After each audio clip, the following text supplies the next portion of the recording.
بہن نے کویشچن کیا تھا کہ میری چھوٹی بچی ہے جو میرا دودھ پیتی ہے، 1 رجب کو پورے میرے دودھ پلانے کے 2 سال کمپلیٹ ہو جائیں گے، لیکن تھائرائیڈ کی وجہ سے میں تھوڑا بچی بہت کمزور ہے، اور انگریزی حساب سے اگر میں دیکھوں تو کچھ دن مزید بن جاتے ہیں 2 سال کے، یعنی عربک کے اعتبار سے تو پورے ہو گئے، انگلش کے اعتبار سے دیکھوں تو تھوڑا کچھ دن تک میں پلا سکتی ہوں۔ تو کیا اور ڈاکٹرز نے بھی کہا ہے کہ ماں کے دودھ سے جلدی ریکوری ہو سکتی ہے ورنہ یہ زیادہ ہلکان ہو جائے گی،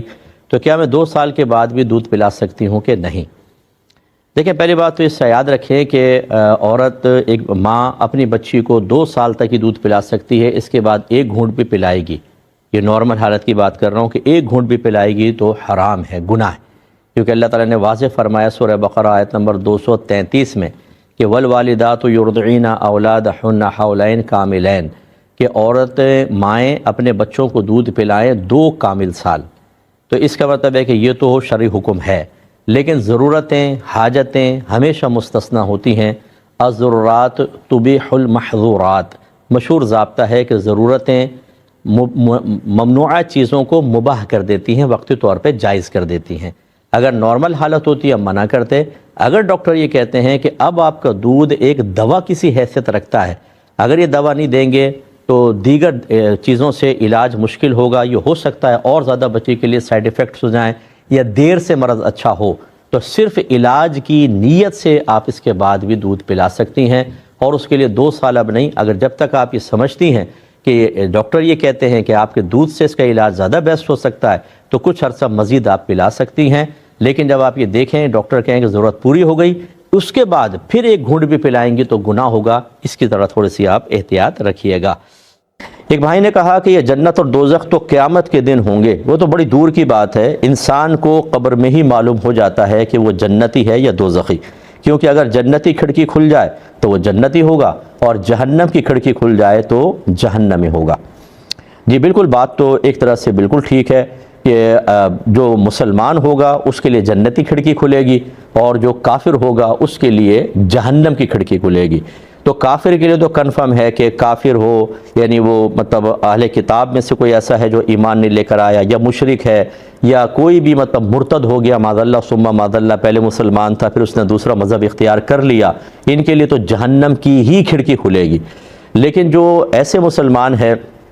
کہ جو منکر نکیر کے، کیونکہ مسلمان تو کامیاب ہوگا، لیکن ایسے بھی ہوں گے جو کسی وجہ سے عذاب قبر میں مبتلا ہو جائیں گے، تو اس کے لیے کوئی حدیث میں تو براہ نہیں آیا، لیکن جو اکابرین کی تحریر سے اندازہ ہوتا ہے وہ یہی ہے کہ پہلے وہ اپنا قبر کا عذاب بھگتے گا، پھر اللہ تبارک و تعالیٰ اس کے عذاب کو اٹھا لے گا، اور پھر جنتی کھڑکی اس کے لیے کھولی جائے گی۔ جیسے بے نمازی کو عذاب قبر ہوگا، یہ حدیثوں کے اندر آیا، یا اور عذابات قبر نبی کریم صلی اللہ علیہ وسلم کو معراج پر دکھائے گئے، اور اس میں یہی بتایا گیا کہ اس کو قیامت تک عذاب ہوتا رہے گا۔ اس کا مطلب ہے وہ عذابات قبر دکھائے گئے تھے۔ تو بعض تو ایسے ہوں گے جن کو طویل عذاب قبر ہے، بعض ایسے ہوں گے جیسے نبی کریم صلی اللہ علیہ وسلم نے ایک روایت میں فرمایا، یہ علامہ جلال الدین سیوطی رحمۃ اللہ علیہ نے شرح الصدور میں یہ روایات نقل کی ہیں کہ سرکار نے ارشاد فرمایا کہ میری امت گناہوں سمیت قبر میں جائے گی، اور زندہ لوگوں کی دعائے مغفرت کے بدلے میں مغفرت شدہ باہر نکلے گی۔ ایک روایت میں سرکار نے فرمایا کہ میرے امتی کو جمعے تک عذاب ہوگا، اور جمعے پر وہ عذاب اٹھا لیا جائے گا، یعنی بیچ میں عذابات ختم ہونے کے معاملات ہوتے رہیں گے، اور جب ہو جائیں گے تو پھر اس کے لیے جنتی کھڑکی کھول دی جائے گی۔ لیکن بہرحال یہ اصول بالکل ٹھیک ہے کہ اگر جنتی کھڑکی کھل جاتی ہے یہ علامت ہے کہ وہ جنتی ہے۔ یہ بھی ہو سکتا ہے کہ بہت سے ایسے ہوں گے کہ اللہ تبارک و تعالیٰ ان کو پہلے جہنم میں ڈالے گا اور پھر وہ جنت کے اندر آئیں گے، لیکن بہرحال اس کو قبر کے اندر راحت انشاءاللہ ملے گی۔ تو یہ ہو سکتا ہے، لیکن یہ علامت ہے بالکل کہ جس کی کھڑکی کھل گئی وہ جنتی ہے، اور ضرور کبھی نہ کبھی جنت میں جائے گا یا ڈائریکٹ جنت میں جائے گا۔ لیکن جس کے لیے جہنم کی کھڑکی کھول دی گئی تو قرآن حدیث تو یہی کہتی ہے وہ صرف کافر کے لیے ہوگا، اور وہ کافر پھر ہمیشہ ہمیشہ کے لیے جہنم میں جائے گا۔ ایک نے پوچھا تھا کہ کیا غیر اللہ سے مدد مانگنا شرعاً جائز ہے یا نہیں ہے؟ دیکھیں بالکل جائز ہے، بشرطے کہ آپ کا عقیدہ ٹھیک ہو، نظریہ درست ہو۔ اس میں تفصیل یہ ہے کہ اللہ تبارک و تعالیٰ سے ہی مدد مانگنا افضل اور اولیٰ ہے۔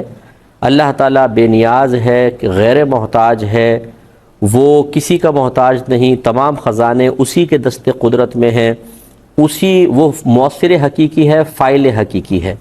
اس کی عطا کے بغیر کوئی ایک تنکا بھی اٹھا کر کسی کو نہیں دے سکتا ہے۔ ہاں، اللہ تبارک و تعالی غیر محتاج ہونے کے باوجود اپنے بندوں کو جب بھی کچھ عطا فرماتا ہے تو اس کی عادت کریمہ یہی جاری ہے کہ کسی نہ کسی وسیلے اور ذریعے سے عطا فرماتا ہے۔ لہٰذا اگر میں آپ سے پوچھوں کہ کوئی ایک نعمت ایسی بتائیں کہ جو اللہ تعالیٰ نے براہ راست آسمان سے آپ کے گھر میں گرا دی ہو، تو آپ نہیں دکھا سکیں گے۔ دنیا کو اللہ تعالیٰ نے اسباب، عالم الاسباب بنایا ہے، ہر چیز کا ایک سبب قائم کر دیا ہے، حالانکہ اللہ تعالیٰ غیر محتاج ہے۔ تو بس اگر کوئی کسی اللہ کے نیک بندے سے طلب امداد کرتا ہے، اور نظریہ یہی ہوتا ہے کہ دینے والی ذات فقط اللہ تعالیٰ کی ہے، تمام خزانے اسی کے دست قدرت میں ہیں، اور میں حقیقتاً اللہ تعالیٰ سے ہی طلب کر رہا ہوں، لیکن وہ اپنے نیک بندوں کو، وہ اپنے مقرب بندوں کو جو نعمت عطا فرماتا ہے میں اس سے حصہ حاصل کر رہا ہوں، تو اس میں شرعاً کوئی حرج نہیں ہے۔ جیسے بے شمار مقامات پر آپ یہ دیکھیں گے سیاہ ستہ میں کہ صحابہ کرام نے نبی کریم صلی اللہ علیہ وسلم سے آ کے طلب امداد کی ہے۔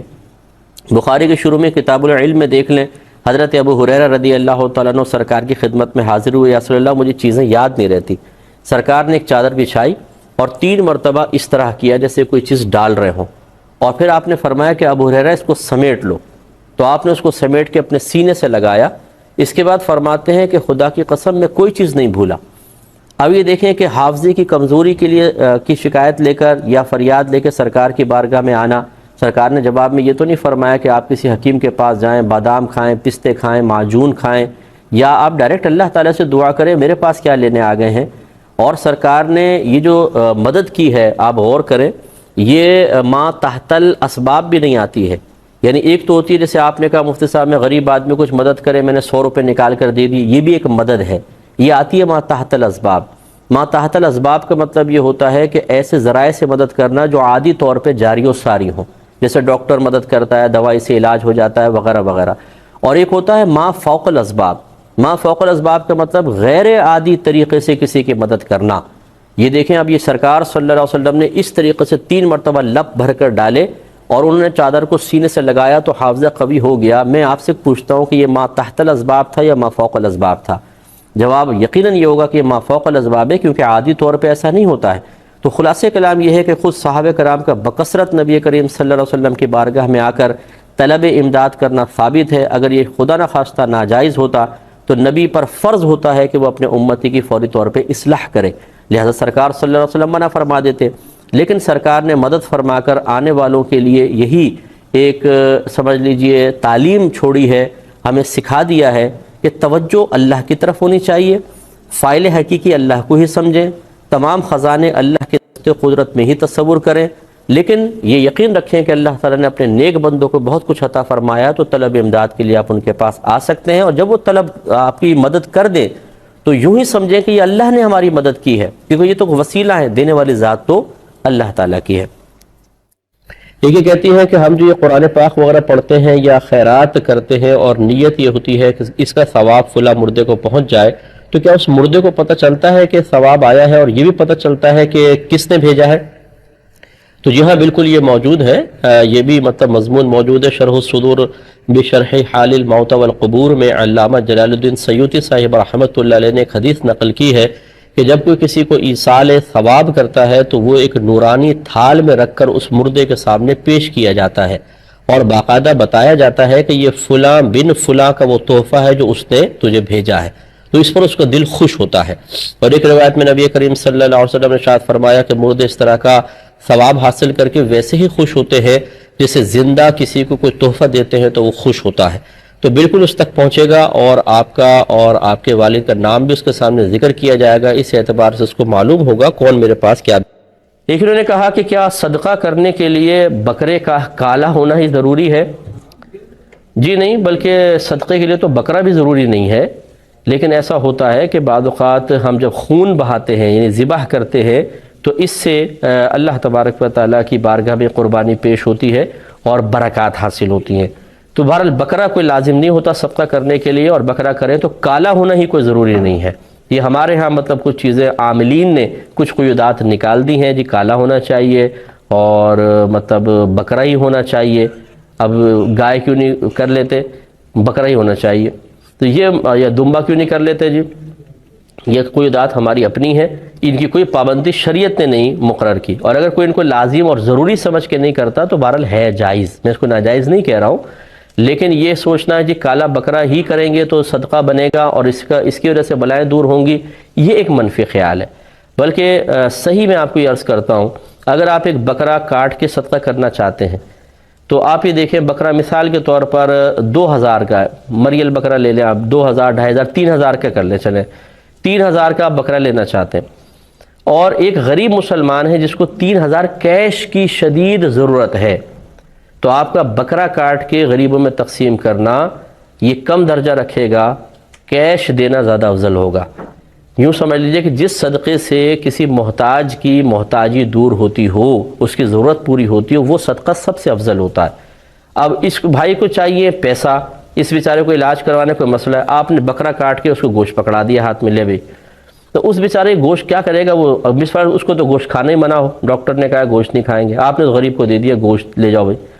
تو پھر وہ یہی کرے گا کہ جا کے بیچ دے گا اس کو کسی دکان پہ، تھوڑے بہت پیسے آ جائیں گے، اس سے بیچارہ علاج کی کوشش کرے گا. تو بہتر یہ ہے کہ پھر اس کو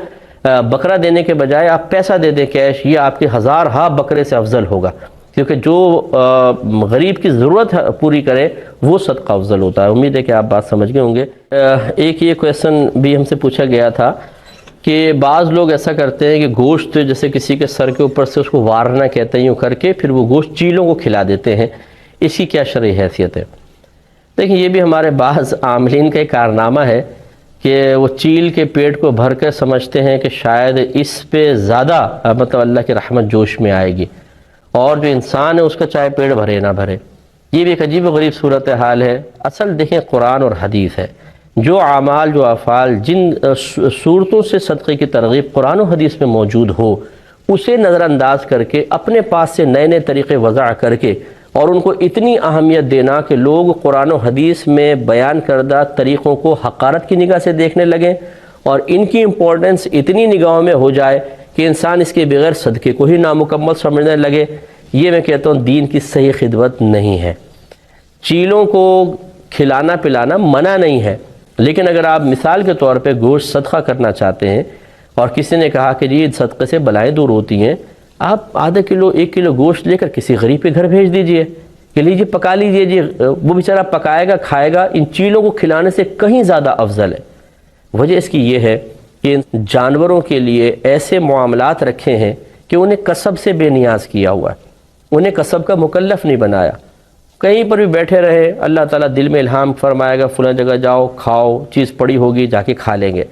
کبھی آپ نے چیل کو دیکھا اس نے سیل پرچیز کیا ہو، کچھ کیا ہو، چڑیا نے کوئی کھانا وانا کا اس طرح معاملات کیے ہوں؟ کچھ بھی نہیں ہوگا. ان کا تمام تر معاملہ اللہ نے ذمہ کرم پر لیا اور ان کو مکلف نہیں بنایا. انسان کو مکلف بنایا ہے کسب کرو، حالانکہ رزق کا ذمہ انسان کا بھی اللہ کے ذمہ کرم پر ہے، لیکن انسان کو مکلف بنایا آپ کسب کریں، تلاش کریں، لے کر آئیں، حلال طریقے سے اسے کھائیں. تو معلوم یہ ہوا کہ جانوروں کے مقابلے میں انسان زیادہ محتاج ہے، انسان زیادہ ضرورت مند ہے، کہ وہاں اللہ نے رزق کا اس طرح ان کا ذمہ لیا ہے کہ ان کو مکلف ہی نہیں بنایا. آرام سے بیٹھے رہو تمہیں رزق ملے گا، اور یہاں فرمایا کہ آرام سے بیٹھ کر بھی تمہیں رزق مل تو سکتا ہے، لیکن حکم یہ ہے کہ تم جا کے کسب کرو، تلاش کرو، گھومو پھرو. اس میں ذلت بھی ہو سکتی ہے، برداشت کرنا پڑے، گرمی دھوپ پیاس سب کچھ برداشت کرنا پڑے گا، تب تمہیں رزق دے دیا جائے گا. دینے والا اللہ، یہ دونوں جگہ اللہ تعالیٰ. لہٰذا انسان جانوروں کے مقابلے میں زیادہ صدقات کا محتاج نظر آتا ہے، اس لیے انسان کو کھلائیں پلائیں، اس میں زیادہ ثواب ہے. ایک کویسچن یہ کیا تھا کہ اگر کوئی بچی تنہا رہنا چاہے، یعنی تجرید کی زندگی گزارنا چاہے، بغیر نکاح کے گزارنا چاہے، اور اس کی وجہ یہ ہے کہ وہ سمجھتی ہے کہ شاید میں شادی کی ذمہ داریاں جو ہوتی ہیں، جو شوہر کے حقوق ہوتے ہیں، جو گھر کی ذمہ داریاں ہیں، ان کو صحیح طریقے سے ادا نہیں کر سکوں گی، اور اس وجہ سے وہ شادی نہ کرنے کا فیصلہ کرے، تو کیا یہ فیصلہ درست ہے؟ دیکھیں، فی نفس ہمارے موجودہ دور کے ماحول وغیرہ کو نظر انداز کر کے صرف ہم اگر مسئلہ دیکھیں کہ بچی صحیح کے لیے جائز ہے کہ ناجائز، تو اس کا جواب یہ ہوگا کہ جائز ہے. سید دو عالم صلی اللہ علیہ وسلم کی بارگاہ میں اسی طرح کا ایک کیس لایا گیا. کچھ لوگ اپنی ایک بچی کو لائے کہ یا رسول اللہ صلی اللہ علیہ وسلم، ہم اس سے کہتے ہیں شادی کر لیں اور یہ شادی نہیں کرتی ہے. تو سید دو عالم صلی اللہ علیہ وسلم نے اس بچی کو بلایا اور پوچھا کہ کیوں تم شادی سے منع کر رہی ہو؟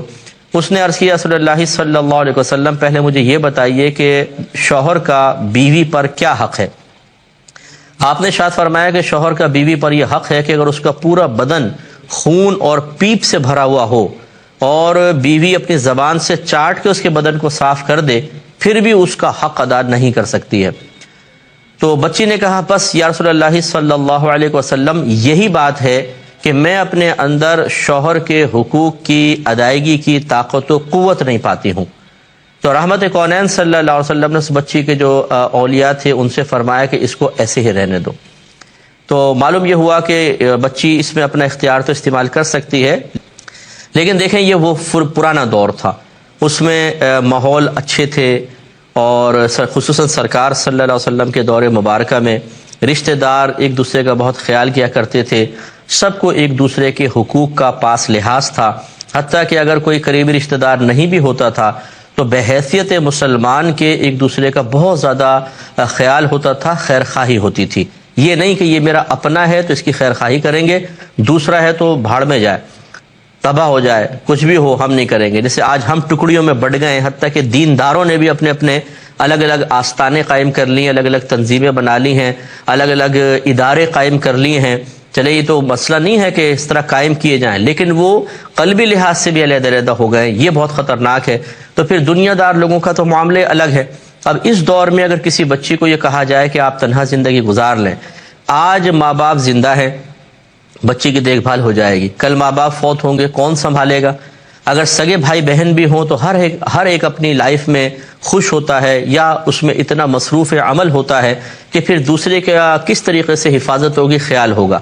لازم بات ہے کہ جس خوف کی وجہ سے یہ بچی چاہ رہی ہے کہ میں شادی نہ کروں، وہ خوف کہیں زیادہ اس پہ اور مسلط ہو جائے گا کہ اس کو پھر اپنے بھائیوں کے یا اپنی بہنوں کے بچوں کی خدمت کرنی پڑے گی اور ان کی دیکھ بھال کرنی پڑے گی۔ عبادت کا ٹائم تو خیر کیا ہی ملے گا، اور اسی طریقے سے ساری زندگی تانے ہوں گے کہ عورتوں کی زبان کوئی بند نہیں کر سکتا، جو آئے گی کہے گی بھئی آخری لڑکی کی شادی کیوں نہیں ہوئی ہے، کوئی نہ کوئی ضرور چکر ہوگا، ضرور کوئی اس میں نقص ہوگا، کوئی عیب ہوگا، ہمیں بتا نہیں رہے، ورنہ کون شادی نہیں کرتا اس دور میں۔ اب اگر یہ بچی کہے جی حقوق کی وجہ سے ایسا، تو بولیں گے وہ کون سے حقوق ہیں بھائی، ساری دیندار عورتیں نکاح کر رہی ہیں، تم کیوں نہیں کر رہی؟ خلاصہ کلام یہ ہے کہ اکیلے زندگی گزارنا خصوصاً ایک لڑکی کے لیے، خصوصاً ہمارے اس معاشرے میں تقریباً یہ ناممکن سا ہی ہے، اور اگر کوئی بچی اس کی ہمت کر بھی لے تو کچھ عرصے بعد اس کی ہمت کا ٹوٹنا یقینی نظر آتا ہے کہ یہ معاشرہ اس کو زندہ چھوڑے گا نہیں، یہ معاشرہ اس کو سکون سے عبادت بھی نہیں کرنے دے گا۔ اس لیے ہم ہرگز یہ مشورہ نہیں دیں گے،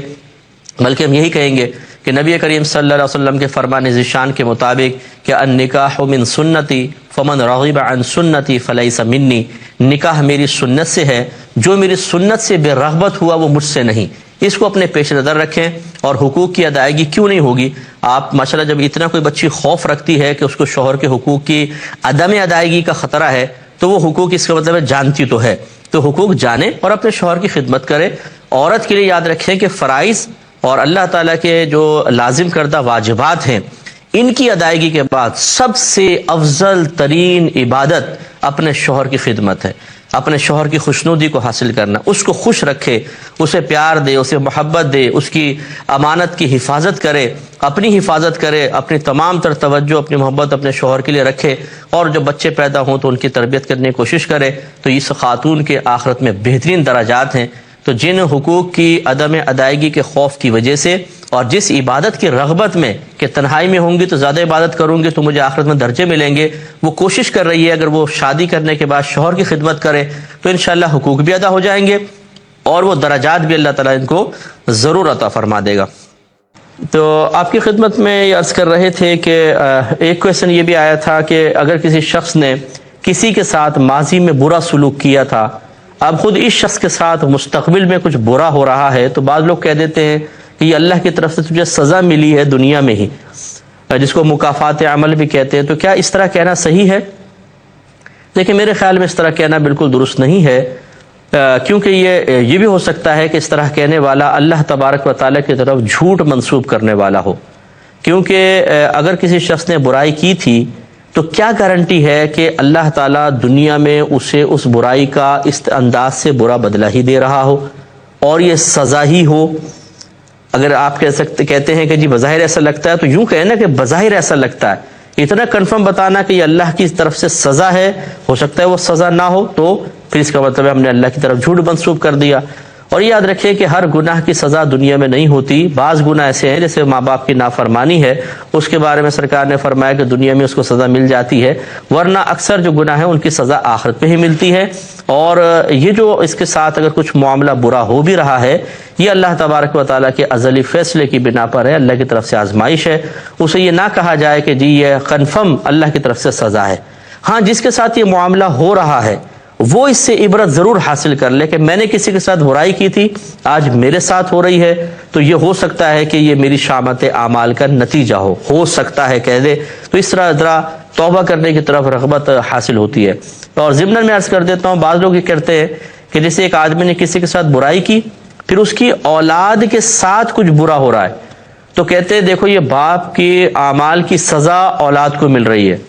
حالانکہ اچھی طرح یاد رکھیں کہ یہ کسی برائی کوئی کرے